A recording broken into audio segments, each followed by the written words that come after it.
By the time Pokemon home consoles came to the Wii, what Pokemon looked like, shiny and all, was pretty standardized. In Pokemon Battle Revolution, genius Sonority is back at it again, coming up with models, attack animation, music, returning from their successful work on the Colosseum games. Seriously, if you haven't listened to Battle Revolution music, you should. There are some straight up bops in there, including the Wii menu screen.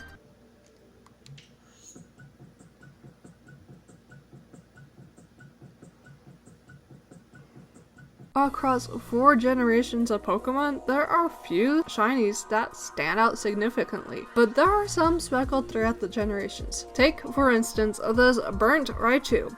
Why is he so orange? Who left him in the tanner too long?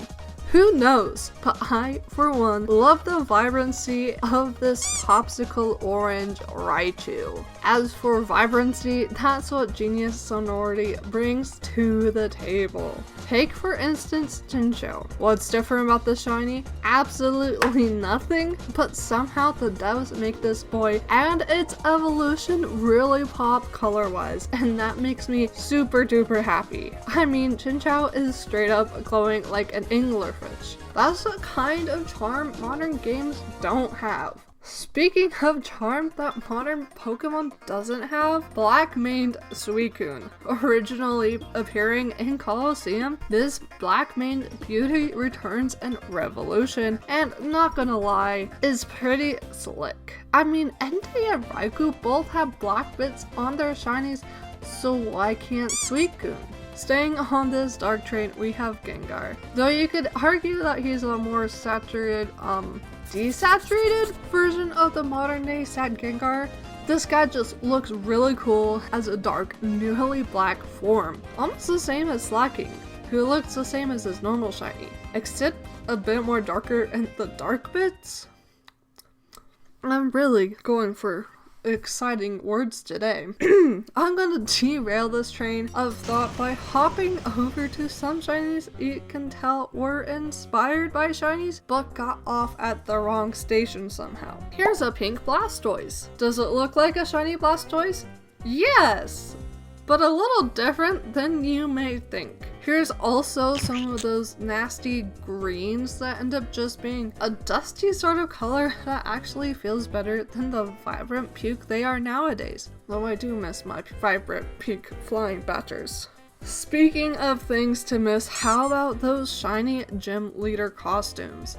Originally a myth, something that you can 100% shiny hunt. As long as it is your first time beating the leader, you can also get a shiny costume inside of Pokemon Battle Revolution. What's that? If you subscribe, it gives you a boost in dopamine, but in no way helps your odds in shiny hunting? I mean, YouTube did instate this really cool animation when people are asked to click on that little red button. So why don't you wind back a bit and watch that subscribe button to see if any magic happens. Speaking of magical things, the vibrancy Sonority brought to the color blue. Here's Ninetales. Probably the closest to its modern shiny it has been yet. But look how that blue pops. Shiny Latios? Not quite same trio we're expecting, but man, it's a beautiful blue that pops. But like, how do they make blue look so good inside of this game? There's Miltank as well. And honestly, this Pokemon is blue. Not as blue as these other shinies, but it's blue overall, which is different compared to its modern equivalent. Now we are at the end of the video. I'm gonna wrap up some loose ends here. Once again, Vibrava's wings are super duper red. Makes him look like a stop sign from far away. Kingdra, he is pink. I told you guys, he is a pink shiny. Lileep, he's actually just the same as his modern shiny, but I thought he looked super duper cool in this model, so I'm just showing him to you because I think he's neat. And let me know down below in the comments, what shinies did I miss that you guys think just look really good in Battle Revolution? Are there any other home console games with differences in shiny forms compared to what we know nowadays? And I'll see you guys all in the next video. Bye!